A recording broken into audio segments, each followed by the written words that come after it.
इस महाप्रकाश लीला के माध्यम से यही चर्चा कर रहे हैं पिछले 3-4 बारी से कि हम भक्तों के अंदर, हम सबके अंदर ऐसे क्या गुण हो कि हमारे पास भी भगवान आए। ललाई तो हमारे पास आने के, किसी मजबूरी से भगवान नहीं आते किसी भक्त के पास, केवल उनका प्रेम उन्हें खींच लेता है। और क्योंकि भगवान प्रेम मूर्ति हैं, उनके भीतर प्रेम ही प्रेम भरा है, तो आपके भीतर यदि कहीं अवगुण भी हों तो उसको वो नज़रअंदाज कर देते हैं। पर हमारे भीतर वैष्णव अपराध की प्रवृत्ति हो तो फिर हमारे पास नहीं आएंगे। और एक सबसे मुख्य गुण जिससे भगवान आकर्षित होकर अपने भक्तों के पास जाया करते हैं, वो मुख्य गुण है उनका आश्रय। इसी पे हम पिछली 1-2 बारी से चर्चा भी कर रहे हैं।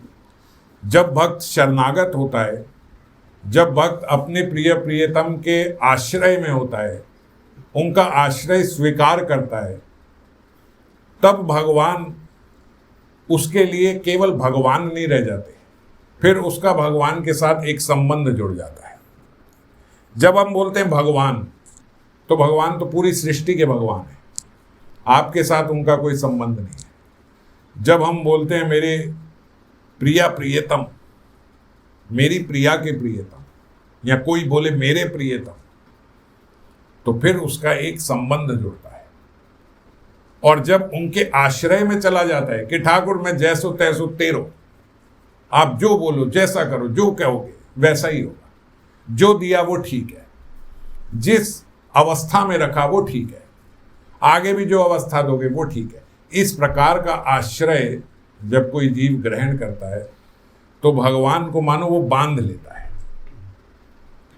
जिस प्रकार एक बच्चे को कभी चिंता नहीं होती कि अब सर्दियां आने वाली हैं या अब सर्दियां खत्म हो गई, गर्मियां आने वाली हैं, तो मेरे पास उसके कपड़े हैं या नहीं हैं, कहाँ पे हैं, बड़े हैं छोटे, उसको चिंता नहीं करनी।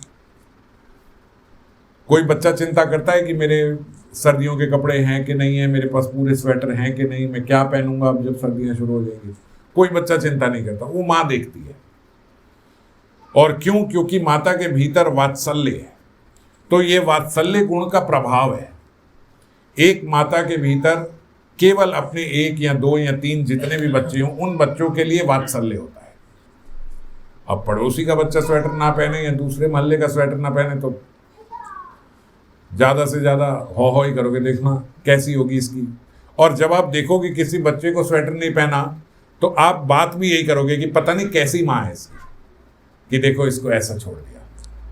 उस बच्चे को कुछ नहीं बोलोगे, उस बच्चे की माँ को बोलोगी पता नहीं इसकी कैसी माँ है, इसे स्वेटर नहीं पहनाया। तो भक्त भी भगवान के इसी प्रकार आश्रय में रहते हैं कि ठाकुर जी आप देख लेना, नहीं तो लोग बोलेंगे पता नहीं कैसा है इसका, पता नहीं कैसा, भक्ति तो बहुत करता था, देखना क्या हालत हो गई। आपकी भक्ति में थू होगी, मेरा कुछ नहीं जाएगा, आप देख लेना, जैसा आपको सही लगे वैसा देख लेना। तो इस प्रकार से हालांकि भक्त ऐसा ना भी बोले तो भगवान इस बात का ध्यान रखते हैं कि भाई मेरा भक्त है, अगर कुछ 19-20 हुई तो मेरा नाम खराब। और 19-20 का मतलब ये नहीं है कि भक्तों में कोई उनके पास कोई दुख नहीं आएगा या कोई रोग नहीं आएगा, कोई पीड़ा नहीं आएगी, ऐसा नहीं है। भक्तों के पास रोग पीड़ा आती है पर भक्तों की मानसिक स्थिति बिगड़ती नहीं है। उनके भीतर जो आनंद है वो आनंद बना रहता है। अब मेरे को 4-5 तकलीफ हो, कुछ हो, दर्द हो, सिर दर्द हो रहा हो, ये रहो, पर आपके समक्ष हंसता गाता आ रहा, गा रहा हूँ और कथा कर रहा हूँ और ये सब कर रहा हूँ, तो आपको तो कुछ नहीं पता, आपको तो कुछ पता नहीं लग रहा कि कुछ हो रहा है कि नहीं हो रहा। तो इसी प्रकार भक्तों की ऐसी स्थिति होती है। और ऐसी स्थिति कब होती है? जब वो भगवान के आश्रित होता है, तो भगवान उस पर विशेष रूप से कृपा करते हैं। माता का वात्सल्य केवल अपने 2-4 बच्चों के लिए है, पर भगवान का कोटि गुणा वात्सल्य है, कोटि गुणा। प्रभु का वात्सल्य एक समुद्र है अगर, तो उसकी एक बिंदु का आभास मात्र यहाँ की एक माता के भीतर होता है। एक अच्छी आदर्श माता के भीतर जितना वात्सल्य होगा वो भगवान रूपी वात्सल्य के समुद्र की एक बूंद की आभास के बराबर है। तो ऐसा वात्सल्य जिसके भीतर होगा, हम ऐसी कल्पना कर सकते हैं कि वो कभी हमारा अहित करेंगे, वो भगवान कभी अपने बच्चों को दुखी देखेंगे? ऐसा कभी हो नहीं सकता। हाँ, जिस प्रकार आप ये देखते हो कि अगर बच्चा गर्मी में बाहर खेल रहा है तो माँ जाके उसको एक चपट लगाएगी और चपट लगा के अंदर लाएगी, और अगर मिट्टी में खोल रहा है तो अंदर ला के, चाहे वो रो रहा है कि आप मेरे को क्यों लेके आए, पता नहीं क्या है, मुझे मेरे दोस्तों के साथ खेलने नहीं देते, वो बच्चा रो रहा है, पर माता क्या करेगी, उसको अंदर लेके आएगी, उसको नहलाएगी भी, पोछेगी भी, अच्छे वस्त्र भी पहनाएगी, एसी में बिठा के उसको अपने हाथ से खाना भी खिलाएगी। बच्चा अभी भी रो रहा है, क्यों लेके आए, मुझे बाहर खेलने क्यों नहीं दिया, वो रो रहा है, लेकिन माता उसको खाना खिला रही है। वो नहीं खाना खाएगा तो शायद एक थप्पड़ और लगा देगी और फिर खाना खिलाएगी। अब बच्चा जो है वो उस समय क्या अपनी माता का प्रेम देख पा रहा है?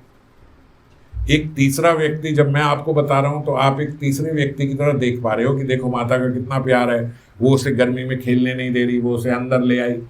लेकिन बच्चा क्या देख रहा है, एक थप्पड़ पहले मेरे दोस्तों के सामने मारा और एक थप्पड़ फिर अंदर बुला के मारा। बच्चे को बस इतना ही दिखता है। इसी प्रकार से कई बारी जब समय अनुकूल नहीं होता, हमारे प्रतिकूल होता है, तो हमें भी उस बच्चे की तरह भगवान के वो थप्पड़ दिखाई देते हैं। बस वो प्रेम और वात्सल्य नहीं दिखाई देता कि किस आगे क्या ऐसी घटना होने वाली थी, किस दुर्दशा से भगवान ने हमें बचा लिया, क्या होता मेरे साथ, ये हमें नहीं दिखता। जैसे उस बच्चे की इतनी समझ ही नहीं है कि माता मुझे प्यार कर रही है, मुझे अपने हाथ से खिला रही है, वो उस माता का दुलार नहीं देख पा रहा उस समय। वो तो रो रहा है और रोते समय बच्चे को केवल थप्पड़ दिखाई देते हैं। ऐसे ही जब हम अपने जीवन में रोते हैं कि ये क्यों हो गया, भगवान ऐसा क्यों कर दिया, वैसा क्यों कर दिया, असल में तो वात्सल्य है।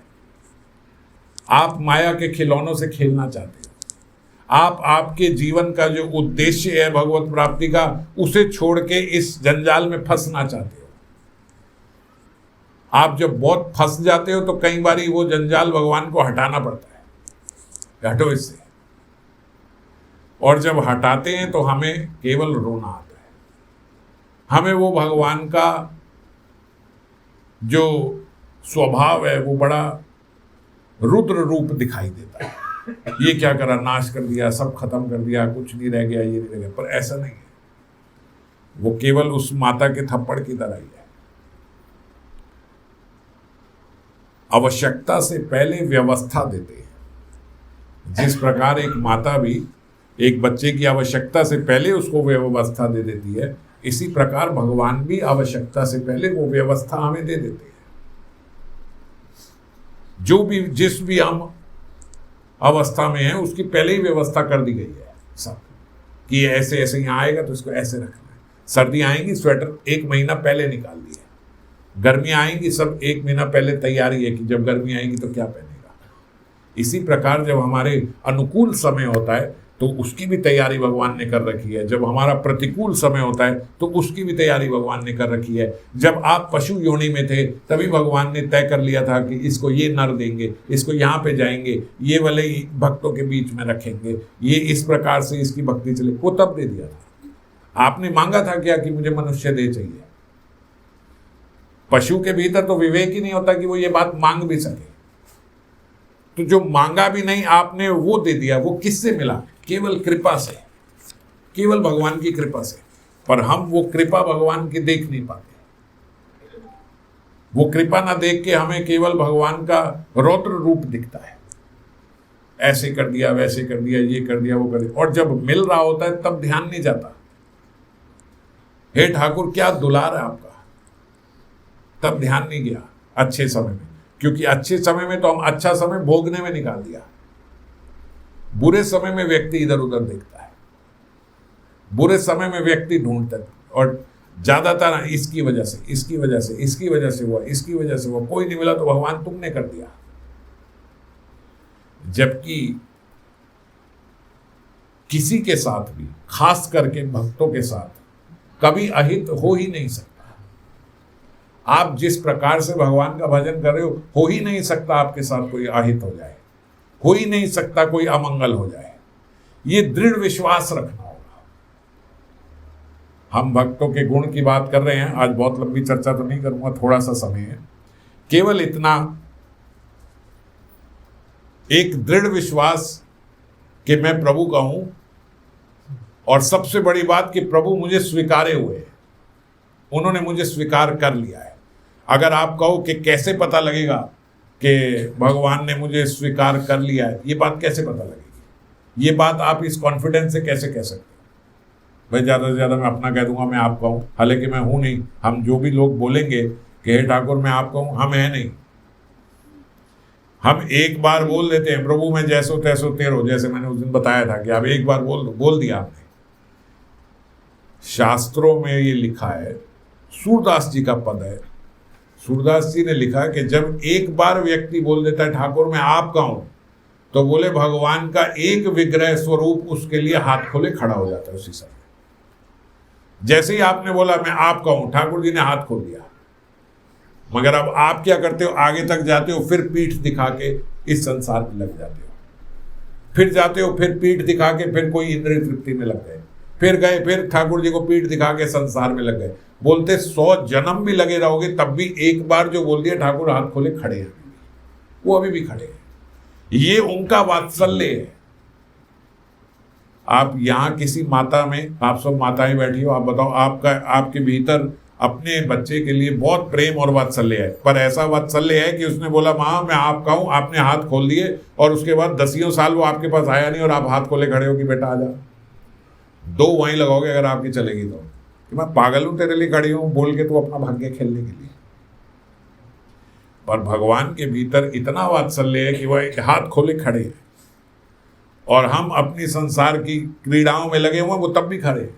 और उससे भी बड़ी बात, आप 100 जन्मों के बाद भी फिर जब वापस जाओगे तो बोलते ठाकुर जी ऐसे ही मिलते हैं जैसे अभी 1 सेकंड पहले इसने बोला था और आके मेरे से गले मिल गया। कोई शिकायत नहीं कि ये बोल के तू इतने समय कहाँ चला गया, क्यों संसार की लीला में फिर फंस गया, क्यों उधर फंस गया, क्यों मुझे पीठ दिखाई खड़ा। कोई शिकायत नहीं। फिर बोलते, फिर उसको उसी प्रेम से अपना लेते। ये भगवान का वात्सल्य है। हम बोलते तो हैं कोटि गुना वात्सल्य है, वात्सल्य समुद्र। क्या वात्सल्य समुद्र? ये है वात्सल्य समुद्र, सूरदास जी। इसीलिए बोलते हैं कि यहाँ की माता से भी अनंत कोटि गुना वात्सल्य भगवान के भीतर है। वो खड़े हैं, वो आपके अवगुण देखते ही नहीं, उन्हें दिखते ही नहीं अपने भक्तों के अवगुण। वो सदा ऐसे अरेंजमेंट करने में लगे हैं कि किसी प्रकार से इसका हित हो जाए, किसी प्रकार से इसका जो मनुष्य देह इसे मिला है वो उसका सदुपयोग कर पाए, किसी प्रकार से ये इस 84 लाख के जंजाल से उठ जाए। सारी व्यवस्था केवल इसके लिए है। पर क्योंकि हमारा और उनका एम अलग है, वो चाहते हैं कि हम ये 84 लाख योनियों से उठ जाएं, हम इस संसार से, भव सागर से बाहर निकल जाए, और हमारा एम है कि हम भव सागर में थोड़ा मजे कर लें। महाराज हम तो यहीं सागर में स्विमिंग करके थोड़ा एंजॉय करना चाहते हैं, और आप वहां से निकालना चाहते हो, तो एम अलग हो गया ना।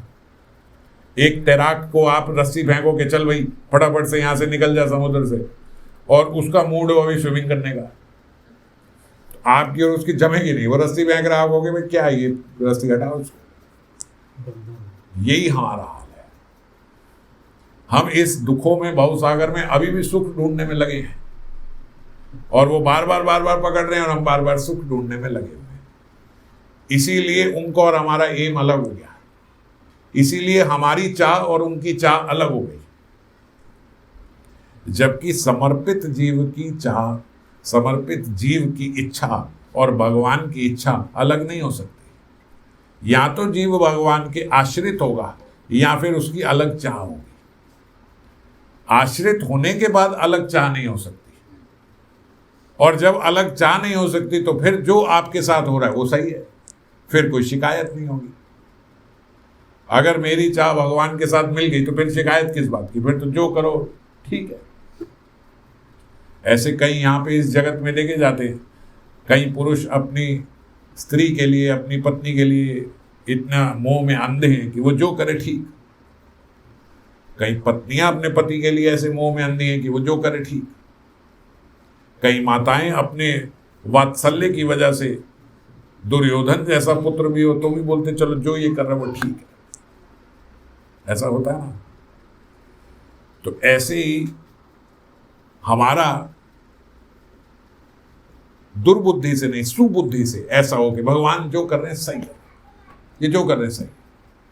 हमारी और उनकी चाह एक है, और हमारे में और यहाँ के लोगों में ये फर्क है कि आप जिसके मोह में बोल रहे हो ये जो करे सही, जो करे सही, वो कोई व्यक्ति यहाँ सही कर ही नहीं सकता। मोह में कोई व्यक्ति इस संसार में सही तो हो नहीं सकता अगर संसार की चाह है तो। पर परमात्मा भगवान तो कभी गलत नहीं हो सकती। वो उनके जैसा हित तो कोई ढूंढ नहीं सकता। हमने अपना आकर्षण जो है वो गलत जगह पे डाल दिया।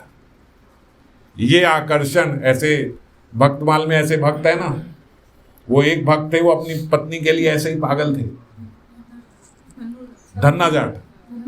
धनुर्दास जी, हाँ, अपनी पत्नी के लिए वो जहां जाते पत्नी के साथ साथ साथ साथ साथ साथ। पत्नी चल रही है तो वो भी चल रही है, पत्नी खड़ी हो गई वो भी खड़ी हो गई, पत्नी बैठ गई वो भी बैठ गई, पत्नी लेट गई वो भी लेट गए। पत्नी धूप में जा रही है तो छाता लेके आगे चल पड़े, और छाता लेके पीछे नहीं चलते थे, आगे आगे चलते थे कि मैं देखता भी रहूं। खुद उल्टे चलते थे, वो सीधी चलती थी पत्नी, छाता लेके उल्टे उल्टे चल रहे कि देखता भी रहूं। ऐसे धनुर्दास जी थे। एक भक्त ने देखी, महाराज ये है तो बहुत बढ़िया आदमी, बस इसका आकर्षण गलत जगह पे लगा हुआ है, इसको कोई दिखता ही नहीं है। साथ से कोई सवारी जा रही हो, राजा जा रहा हो, हाथी जा रहा हो, घोड़ा जा रहा हो, पीछे से कोई निकल रहा हो, कोई मतलब नहीं है। वो अपनी पत्नी को देख के, छाता देख के पत्नी चलती जा रही है और वो चलता जा रहा है। अगर उसके पीछे कोई आ जाएगा तो पत्नी पकड़ के साइड कर देगी तो वो हो जाएगा, नहीं तो वो चलता जा रहा है छत्र। उन्होंने सोचा बड़ा कमाल का वक्त है, ऐसे भगवान के भक्त होने चाहिए। उन्होंने बोला कि भाई वो रंग जी के दर्शन करके आओ जरा। बोले मैं अपनी पत्नी के अलावा किसी के दर्शन नहीं करता। बोले रंग जी बड़े सुंदर हैं। बोले कोई बात नहीं, इसके सौंदर्य के अलावा कोई सुंदर ही नहीं लगता आज तक मुझे, जगत में कोई इतना सुंदर लगा ही नहीं, मैं केवल इनको देखता हूं। किसी तरीके से उन्होंने एक बारी उनको रंग जी के दर्शन करा दिए। अब जब भक्त की ऐसी दृष्टि पड़ गई और भक्त की ऐसी कृपा हो गई कि उन्होंने कहा भाई देखो हम लोगों का क्या है, हमारा आकर्षण इसमें भी है, इसमें भी है, उसमें भी है, घर में भी है, गाड़ी में भी है, दुकान पे भी है, पति में भी है, बच्चे में भी है, इसमें उसमें, अपने बालों में भी है, अपनी लिपस्टिक में, अपने कपड़ों में, सारी जगह में हमारा आकर्षण फैला हुआ है। ऐसों को तो अभी बड़ा समय लगेगा। अब धनुर्दास जी में क्या बात थी, क्या एक अच्छाई थी कि उनका सारा आकर्षण अपनी एक बीवी पे था बस, और किसी में नहीं था। तो भक्त ने सोचा यार बड़ा बढ़िया है, बाकी लोगों को तो हमें इधर से आकर्षण निकालना है, यहाँ निकालना है, यहाँ निकालना है, यहाँ निकालना है, फिर उसकी 1000 शाखाओं को निकाल के फिर भगवान में डालना है। इसका तो बस एक गुमान है, बस एक पत्नी से भगवान पे लाना है। और भगवान भी ऐसे में बड़ी कृपा करते हैं। बिल्वा मंगल ठाकुर देखो एक और उदाहरण है।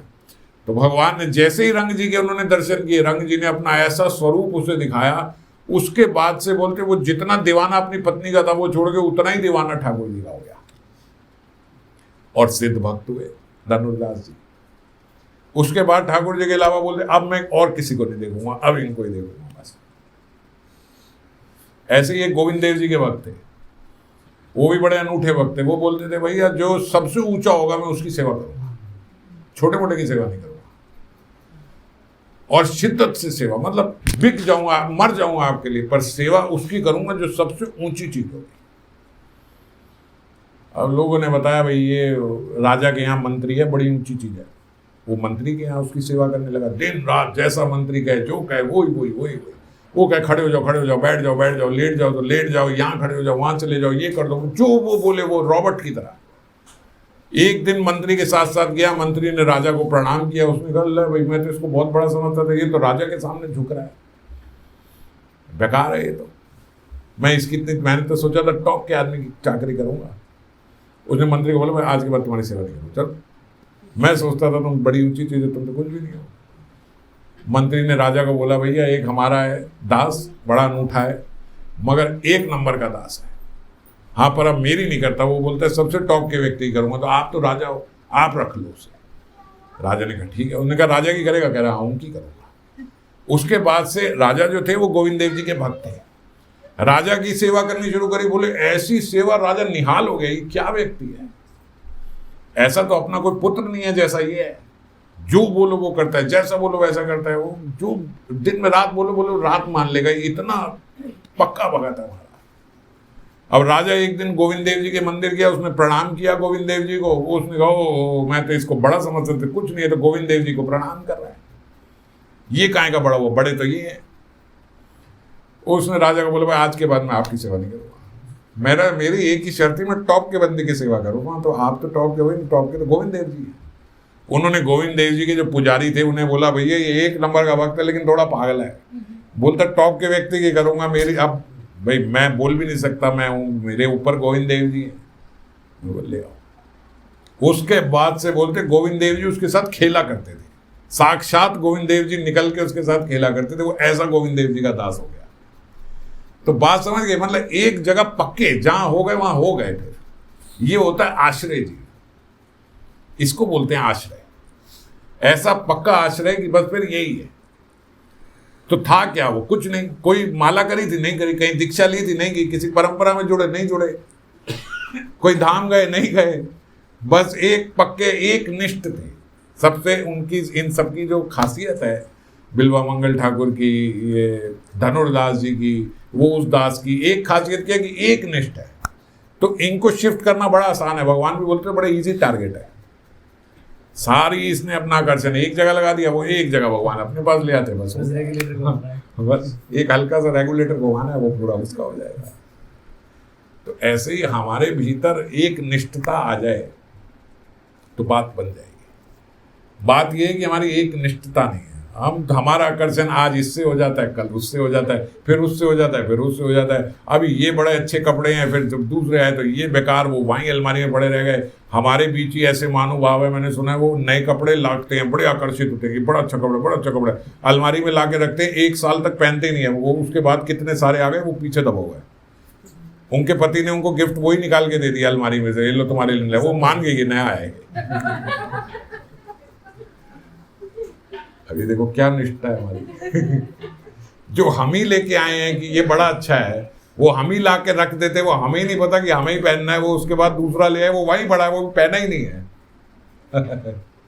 ऐसी हमारी लिस्ट है। तो ऐसों के लिए फिर भगवान को बड़ा प्रयास करना पड़ता है, बड़ी लंबी चौड़ी लिस्ट है, सारा इकट्ठा करना पड़ेगा, फिर लेके आना पड़ेगा।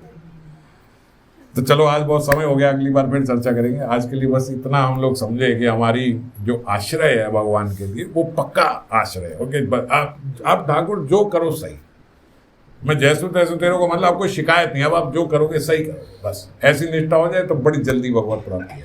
जय राम।